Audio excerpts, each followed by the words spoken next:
3 months ago, I opened my credit card statement and just sat there. $6,400. Gone in 90 days. And the wild part? I hadn't built a single product that made me money. I'd spent it all on tools that were supposed to make me money. If you're a solo builder, a freelancer, or an early stage founder who's gone all in on the AI builder identity in 2026, this video is the one I wish I'd watched before I started. Because nobody is talking about the financial trap hiding inside this trend. Not the YouTuber selling courses, not the McKinsey reports. Nobody. So let's investigate. Here's the spreadsheet that made me sick to my stomach, and I'm gonna walk you through every line item. But first, let me show you exactly how I got here, because the trap doesn't look like a trap when you're walking into it. It looks like opportunity. It looks like everyone on LinkedIn calling themselves an AI builder and landing six-figure contracts. And honestly, that's what got me. So here's the context. The AI builder label exploded in early 2026. McKinsey dropped a report saying the productivity payoff from AI is real, but conditional. Startups started posting job listings specifically for AI builders. Articles started calling it the most in-demand skill of the decade. And if you were a solo operator watching this, the message was clear. Adopt this identity, stack the tools, and the money follows. That's the surface. That's what it looked like from the outside. So I did what any ambitious solo builder does. I went all in. Month 1, I signed up for what felt like a reasonable stack. Claude Pro for writing and reasoning, Cursor for AI-assisted coding, Make.com for automation, Notion AI for my second brain, Midjourney for visuals. That's 5 tools. Totally manageable, right? That's maybe $200 a month. I told myself this was an investment. And that's where the story starts to crack.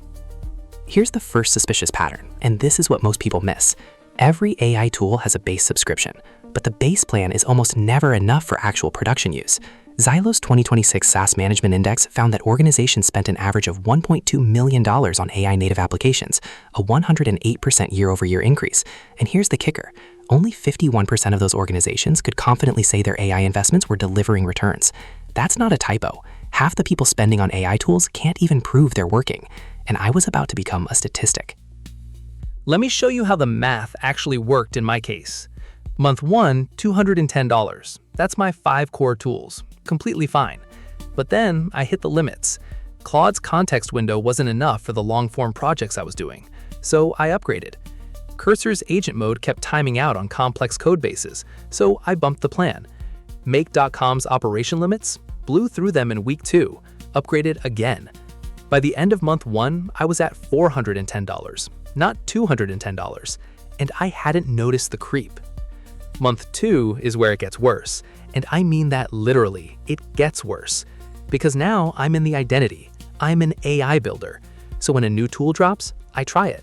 11 Labs for voice, Descript for video editing, Perplexity Pro because I needed real-time research, Zapier because Make wasn't connecting to one specific app I needed, Framer AI because I was building a landing page.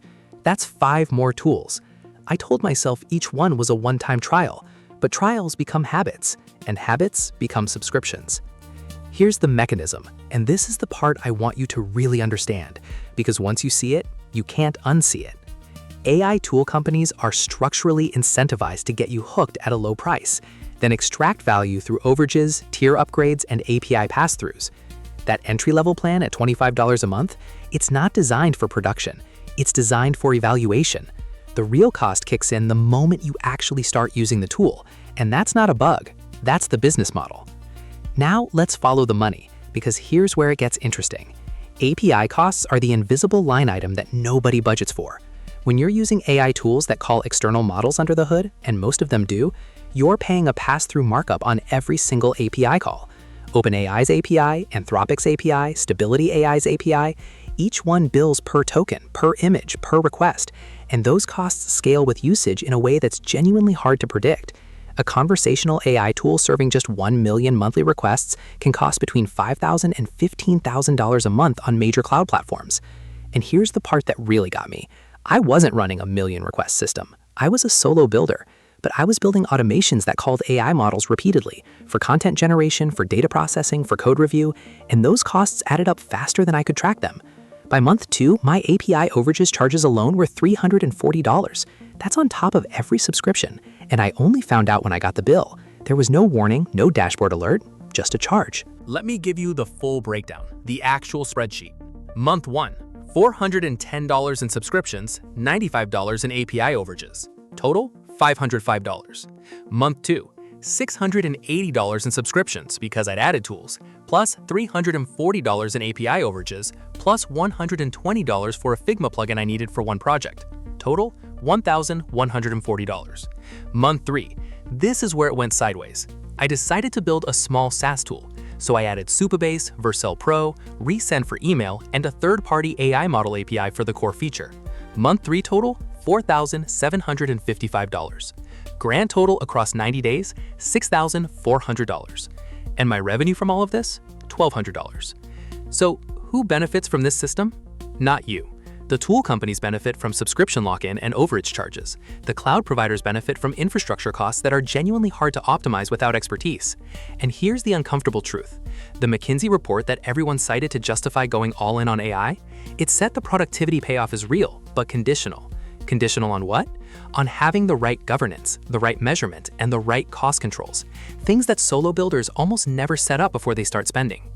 And here's a stat that should make every AI builder pause. Gartner predicts that 40% of AI-augmented coding projects will be canceled by 2027, not because the technology doesn't work, but because of escalating costs, unclear business value, and weak risk controls. That's not a fringe prediction, that's Gartner. And roughly 30 to 50% of AI-related cloud spend evaporates into idle resources and over-provisioned infrastructure. You're paying for compute you're not using, you're paying for features you don't need, and you're doing it every single month. Now, here's the part that surprised me most, and this is the open loop I want you to hold on to. There's a study showing that developers feel 20% faster using AI coding tools, but when you measure actual output in real-world code bases, they're 19% slower because of the time spent reviewing, correcting, and debugging AI-generated code. And unmanaged AI-generated code can drive maintenance costs to 4 times traditional levels by year 2. So you're paying more for tools that might actually be slowing you down and creating technical debt you'll pay for later. That's the trap inside the trap. Okay, so here's what this means for you specifically. If you're a solo builder or early stage founder who's been stacking AI tools because everyone on Twitter is doing it, you need to run a tool audit right now, not next week, today. Here's the framework I use now after losing $6,400. I call it the revenue-linked tool test. Every tool in your stack has to cast 3 questions before it stays. 1. Does this tool directly touch a revenue-generating workflow? 2. Can I measure its output in dollars or hours saved per week? 3. Is the cost less than 20% of the value it generates? Let me show you the 3 cuts that fixed my situation. Cut number 1. I killed every tool that wasn't in a client-facing or revenue workflow. That meant Midjourney, gone. Descript, gone. Perplexity Pro, replaced with the free tier. That alone saved me $187 a month. Cut number 2. I consolidated my automation layer. I was paying for both Make and Zapier because of one edge case integration. I solved that edge case with a $12 webhook tool and canceled Zapier entirely, saved $69 a month. Cut number 3, and this is the big one. I set hard API spending caps on every service. Most platforms let you set a monthly limit. I just hadn't done it. Setting caps cost me nothing and saved me from another $340 overage. Here's what my optimized stack looks like now and what it actually costs. Claude Pro, $20 a month. That's my core reasoning and writing engine. Cursor Pro, $20 a month. That's my coding environment. Make.com Starter, $16 a month. That handles 80% of my automations. Notion free tier, $0. I don't need AI features in my note-taking app. And one domain-specific tool that's directly tied to client delivery, $49 a month. Total, $105 a month, down from a peak of over $1,500 in month 3. And my output? Honestly, it's better, because I'm not context switching between 12 tools anymore. Now here's the perspective shift I want to leave you with. The AI builder identity isn't the problem. The problem is adopting the identity before you've defined what you're actually building, and for whom. McKinsey's conditional productivity payoff? The condition is clarity. Clarity about which workflow you're optimizing, what the output metric is, and what you're willing to spend to get there. The builders who are actually winning with AI in 2026 aren't the ones with the biggest tool stacks. They're the ones with the tightest workflows. One problem, one tool, one measurable outcome. So here's your one action for today. Open your bank or credit card statement right now. Filter for the last 90 days. Search for every subscription and API chart. Add them up. Then ask yourself, how much revenue did each tool contribute to? If you can't answer that question for a tool, that tool is costing you money, not making you money. That's the audit. It takes 20 minutes and it might save you thousands. I'm going to cover the exact workflow I use to build lean AI automations that actually generate revenue without the tool stack bloat in my next video. Don't miss that one.